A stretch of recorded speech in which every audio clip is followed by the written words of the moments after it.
Hi everybody, I'm attorney Aiden Durham with 180 Law Co. in Colorado, and welcome back to All Up in Your Business.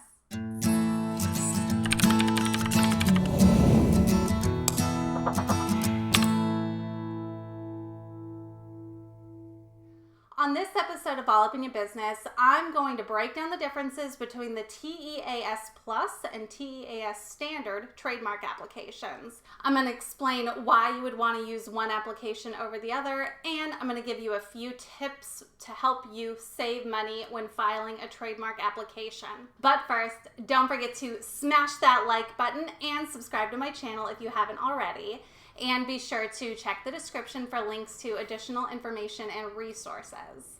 You can find details on Brand Bombshell, which is my signature all-inclusive trademark registration package, and Brandish, my online DIY trademark course, and a link to download my free Introduction to Trademarks guide. Okay, so one of the steps in getting a registered trademark is, of course, filing the application with the United States Patent and Trademark Office. Notice how I said one of the steps and not the first step? Yeah, the actual application is like maybe the third or fourth step. There's a lot more that you want to do before you've even filed the trademark application. Check out Brandish if you want to learn all the things that you should be doing before you start working on the application. If you navigate to the USPTO website at uspto.gov, you'll see that we have a couple of options for the trademark application: TEAS Plus and TEAS Standard. TEAS means Trademark Electronic Application System, in case you wanted to know. These are the two most commonly used types of trademark applications. There are others that we'll occasionally use for less common types of trademarks, but these are the two that most of us are going to be dealing with. As the USPTO explains it, TEAS Plus has more requirements up front, but a lower filing fee, and TEAS Standard has fewer requirements up front and a higher fee. Though in the end, the requirements for registration are exactly the same regardless of the application you use. So don't let the fewer requirements up front thing fool you. So the first major difference between the two is the filing fee. TEAS Plus is $250 per class of goods and services, and TEAS Standard is $350 per class of goods or services. Obviously, $250 is better than $350, so most of us are going to want to stick with the TEAS Plus application if we're trying to keep our costs low. But as the USPTO stated, TEAS Plus has more requirements up front compared to TEAS Standard. So let's talk about those requirements. The first has to do with when you pay the filing fee. If you're applying to register your trademark in more than one class of goods or services, all of those fees need to be paid when you submit the TEAS Plus application. With the standard application, though, you only need to pay for one class when you file the application. The other fees, if there are any, will be due later on in the process. The second requirement has to do with how you identify the goods and services in your application. A little background real quick. When you apply to register a trademark, you have to specify the goods or services with which the trademark will be used. There are 45 different classes of goods and services and tons of different categories or descriptions of goods and services within each class. As I mentioned earlier, the USPTO filing fees are per class. If you offer multiple types of goods or services that all fall under the same class, you can include all of those and only pay the filing fee for one class. But if your goods or services fall under multiple different classes, then there will be additional filing fees for those classes. Okay, so back to the requirements for identifying goods and services on your application. The USPTO has this thing called the Trademark Identification Manual that has a huge list of goods and services.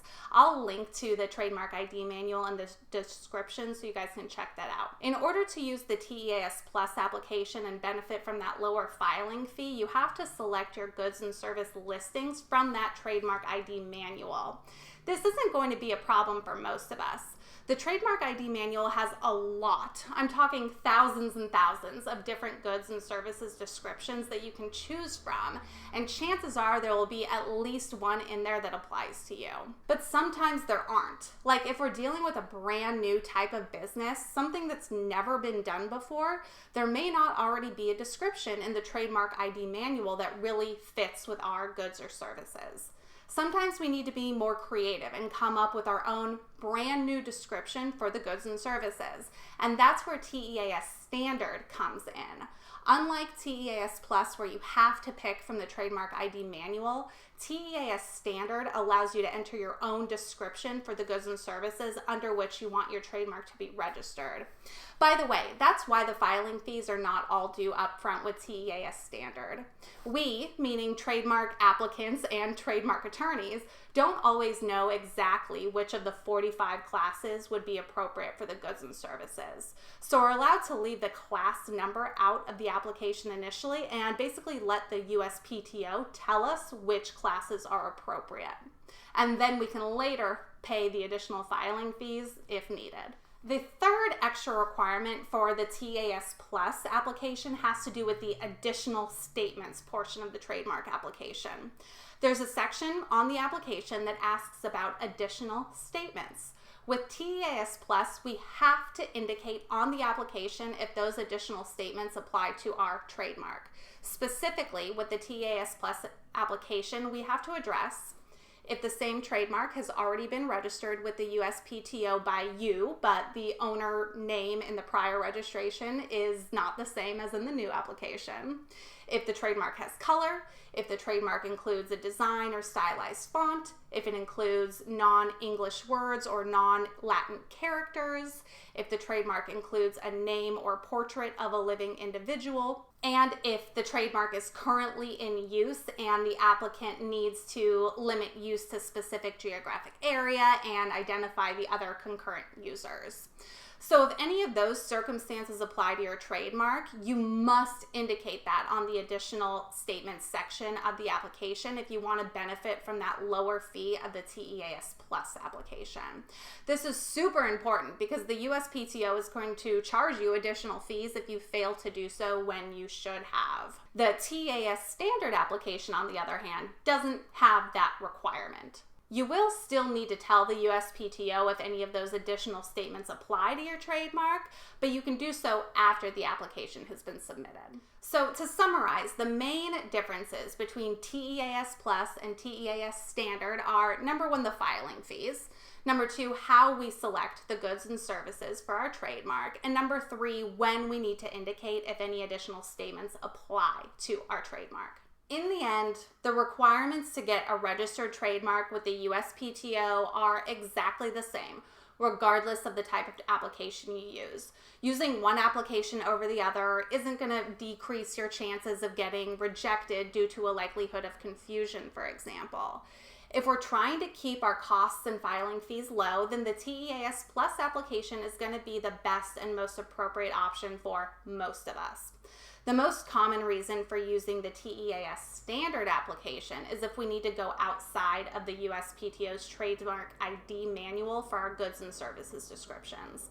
But with TEAS Plus, it's important to pay close attention to those additional statements on the application to make sure we don't miss any important detail that might result in additional filing fees. That's why it's always best to work with an experienced trademark attorney if you are trying to get a registered trademark with the USPTO.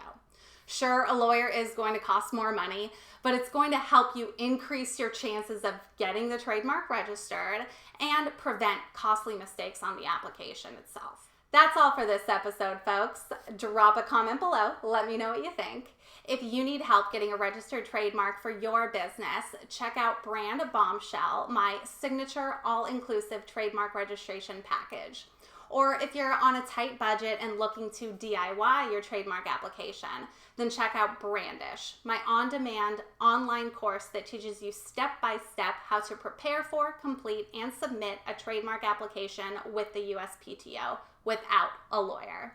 You can find those links and additional information and resources in the description. Thank you all so much for watching. I'm Aiden Durham, and I'll see you next time.